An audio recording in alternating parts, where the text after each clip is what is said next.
Tonight, I'm camping beside one of Britain's most historic coastal defences. Come and join me.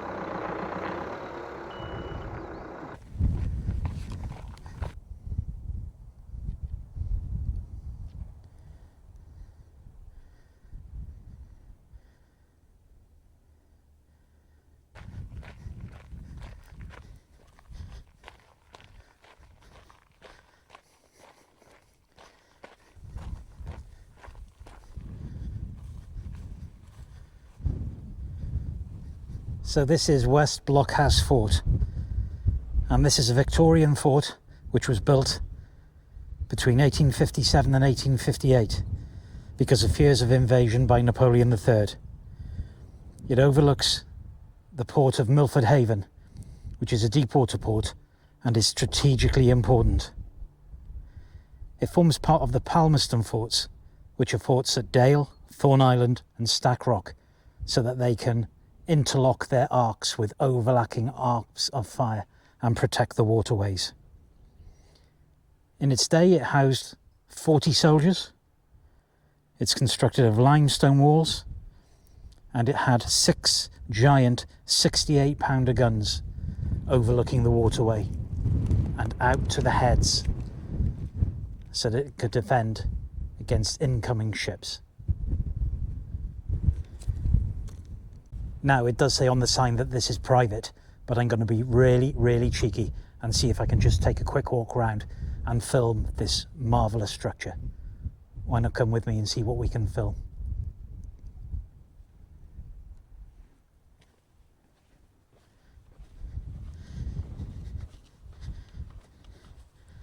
Wow, look at that. It doesn't look like we're going to be able to get down to the bottom level. Oh yes, there is a set of steps, and it looks like there's a drawbridge. Look at the dating above the door. There we are, constructed in 1857. And is that Victoria Regina? VR? I don't know, I'll have to fact check that. Look at this. You can just imagine how this was back in the day. Housing soldiers who were in charge of the artillery, heavy gun, naval gun defences overlooking the waterway. Wow.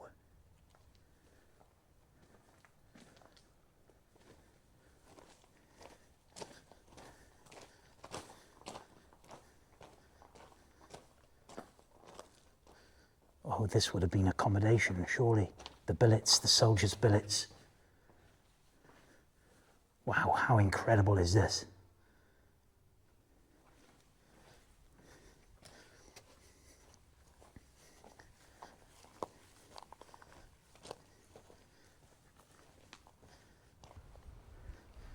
Wow, look at that.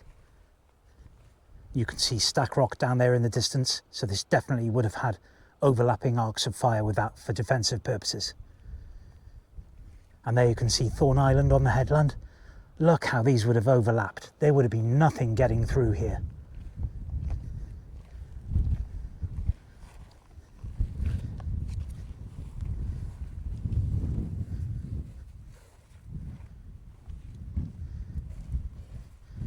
This is pretty amazing.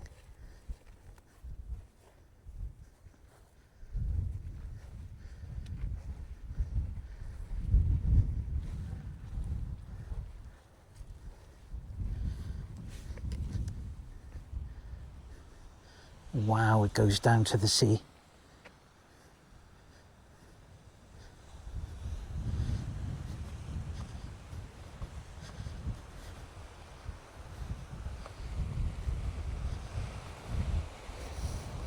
I'd say this is a modern addition to ward off modern shipping from the rocks.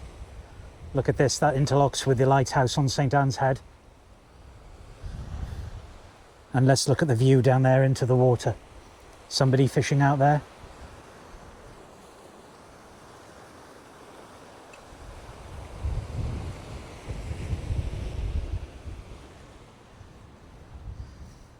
I saw some tools back up on the decking here. I think there is somebody working in here, so I'm chancing my arm. I don't want to get caught in for trespassing, so let's... You can see there's a grinder there.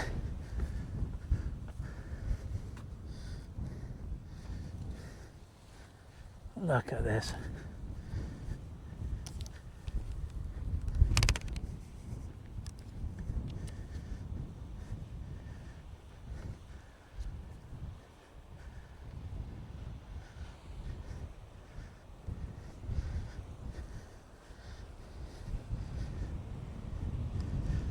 Modern communications masts by the side, used by the Coast Guard.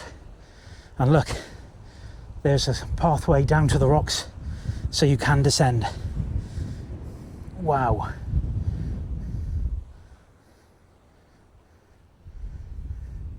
We'd better get out of here before we get caught.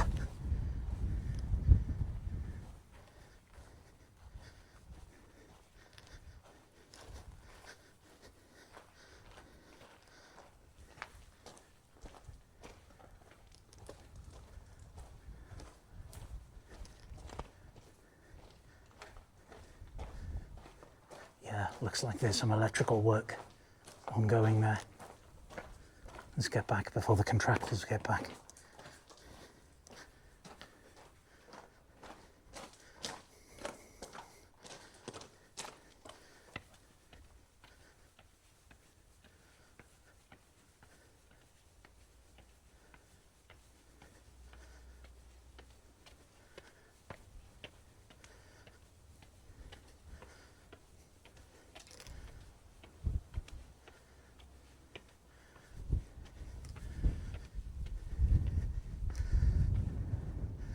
Well, that's pretty amazing.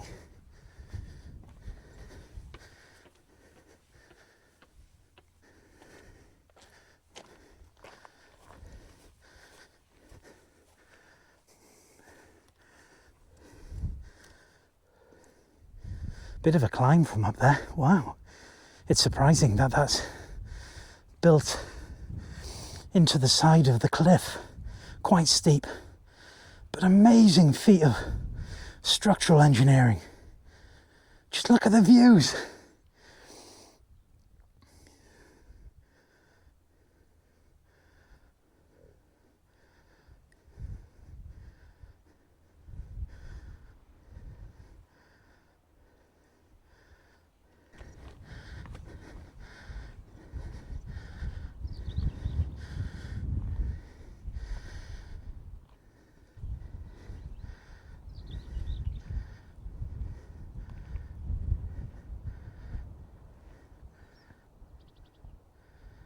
In the First and Second World War, this site remained strategically important, and what you can see here that I'm walking across were additional gun placements that were added, and they accommodated 9.2-inch guns and 6 naval guns.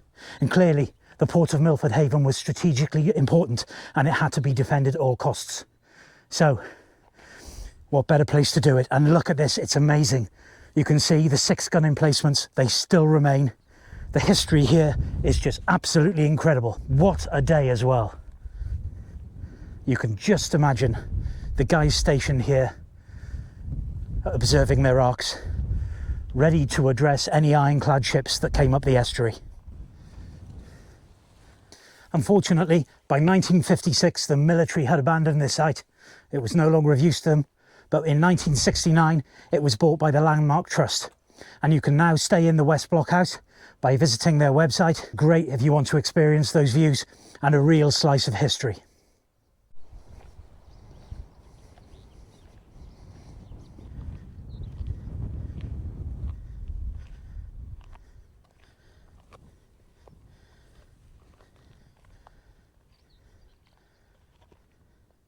We're now at the far end of the gun emplacements, and you can see, looking across this headland, they have arcs all the way into the estuary of Milford Haven and out what they call locally as the heads. out into really what is the Irish Sea.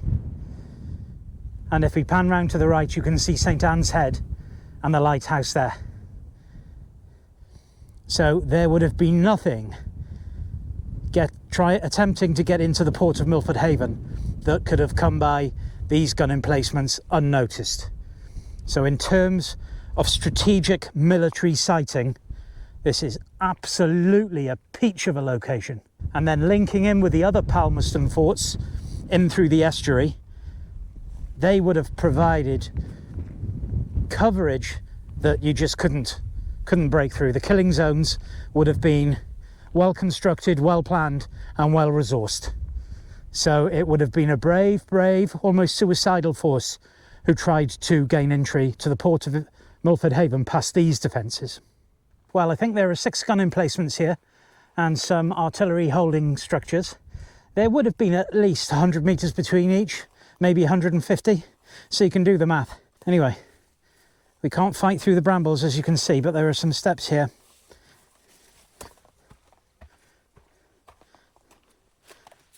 Oh, we'll have to get climbing. No problem. Let's get over to there. So I'd say maybe 600 metres is the scale. So it's tightly packed, but you can imagine a bombardment from these guns would have been deafening, and it would have struck fear into the heart of any prospective enemy. And look, back up on the headland, just all farmland now, rolling farmland. So ideal, you'd have been able to resupply these emplacements if required, and you would have been covered from view and therefore covered from fire. Not that there would have been heavy incoming fire here, but extremely well thought out from a military perspective. And there we are again. You can see where the guns would have resided. You can see where the rings would have sat in, allowing these guns to rotate and spin. Amazing structural engineering.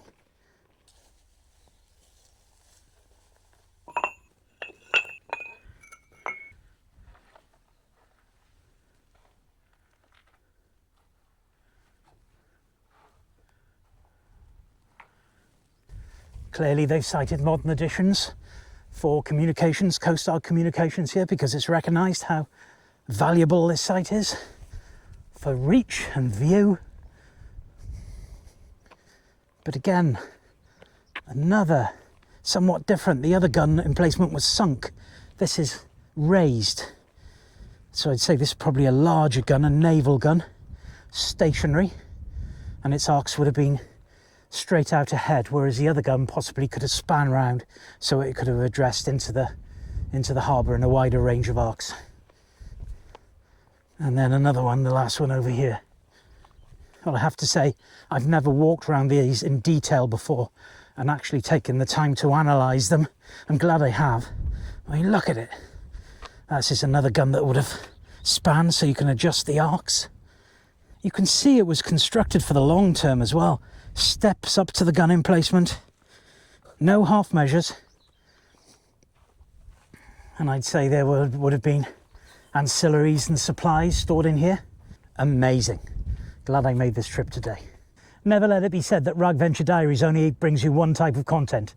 If you'd enjoyed this history-laden wild camping episode, then hit the subscribe button, leave a comment down below, and be sure to follow on my adventures so you don't miss any of the action. Look at this is amazing. A seat erected here in limestone, the same bricks or same stone as used in the fort, and it's in memory of Brigadier Clifford T.W. Goch, OBE, 1911 to 2001, clearly a commanding officer of this structure at one time. And he says, "My time at Dale was a very happy period in my life." Yeah, I can believe it. Lance Bombardier Artificer C.T.W. Goch, 1931 to 1935, West Blockhouse Fort, Dale. Well, that's interesting. One is a Brigadier Gough and one is a Lance Bombardier Artificer Gough. Father and son, a relation, no doubt. But look at that. Family ties to this area.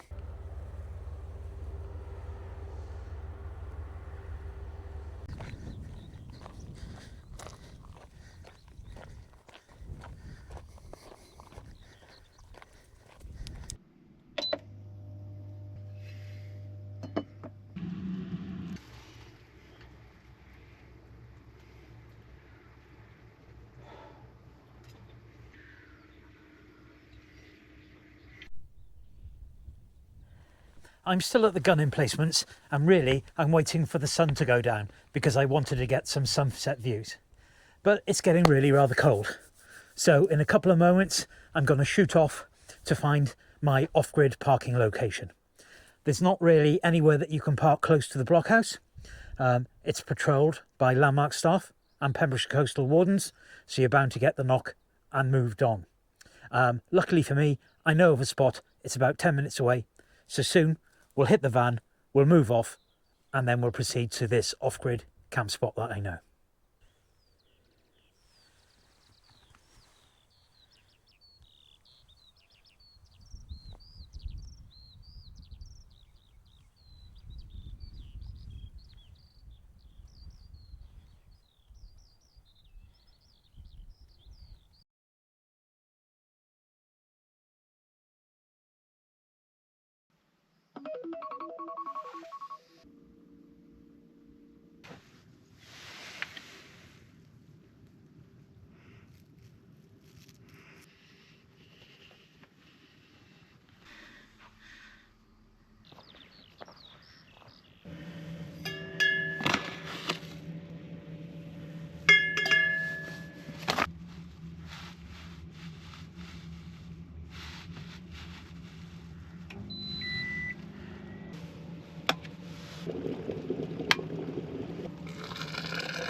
Great little wild camp, some nice views from the blockhouse and a bit of history. That's it for this vlog, so it's time to sign off. Like and subscribe. Be sure not to miss any of the adventures. We got some good ones coming up, not least a trip up to Scotland into the Torridon area to do some Munros very shortly. Make sure you don't miss any of the action.